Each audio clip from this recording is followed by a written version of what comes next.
اچھا حضرت، یہ جو یک طرفہ عدالتی خلا والا معاملہ ہے تو اس حوالے سے شریعت کیا کہتی ہے؟ پھر افسوس ہے کہ ہماری عدالتیں جو شرعی تقاضوں کو پورا نہیں کرتی۔ یہ خلا کیا ہے؟ خلا جو ہے زوجین کی یعنی میاں بیوی کی باہمی رضامندی سے ہوتا ہے جی خلا۔ اور ہماری عدالتیں جو ہے خلا جو دیتی ہیں، کیونکہ ایک خلا ہوتا ہے فسخ نکاح ہوتا ہے۔ خلا تو جو ہوتا ہے وہ تو میاں بیوی کی کامل رضامندی سے ہوتا ہے کہ وہ عورت جو ہے تنگ آ گئی ہے، کہے کہ یہ مہر لے لو، اتنے پیسے لے لو، مجھے اس کے طلاق دے دو، تو اس کو طلاق دے دو، عدالت جانے کی ضرورت نہیں ہے۔ لیکن اگر عدالت میں جاتے ہیں، اگر شوہر حاضر نہیں ہوتا ہے پھر بھی طلاق خلا واقعہ نہیں ہوتا ہے۔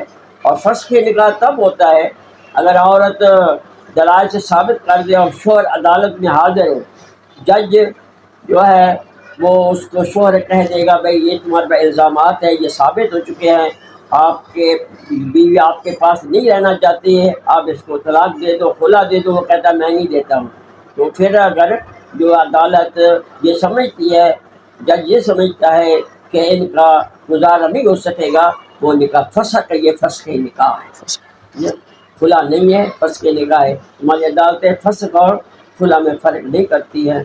بسا اوقات ایسا ہوتا ہے کہ یک طرف خلا لے کر عورت جو جا کر دوسرے سے نکاح کر لیتی ہے، جی جی پھر جی مسائل پیدا ہوتے ہیں۔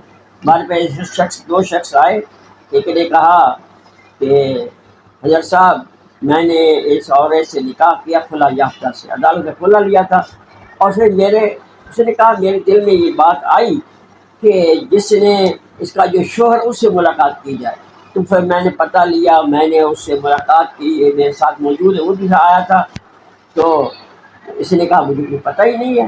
تو ہم نے اس سے پوچھا بھی آپ نے فلاں طلاق نہیں؟ کہا نہیں۔ میں کہا پھر کیسے لیا؟ کہا جب بھی میں اس کو لینے کے لیے جاتا تو کوئی نہ کوئی بہانہ بنا دیتی، اس سے پورا سال گزر گیا اور مجھے پتہ ہی نہیں ہے۔ اس نے یک طرفہ جو ہے خلا لے کر نکاح کر لیا، یہ نکاح نہیں ہوتا ہے۔ ہاں اس نے کہا اللہ کا شکر ہے کہ اللہ تعالیٰ نے مجھے اس حرام فعل سے بچا لیا۔ اگر شوہر جو عدالت میں حاضر ہوا تھا، جی عدالت نے اس کو نکاح فسخ کر دیا ہے، جی تو یہ فسخ نکاح یہ بھی طلاق بائن کے حکم، جی جی دوبارہ نکاح ہو سکتا ہے، محض جدید سے دوبارہ نکاح ہو سکتا ہے۔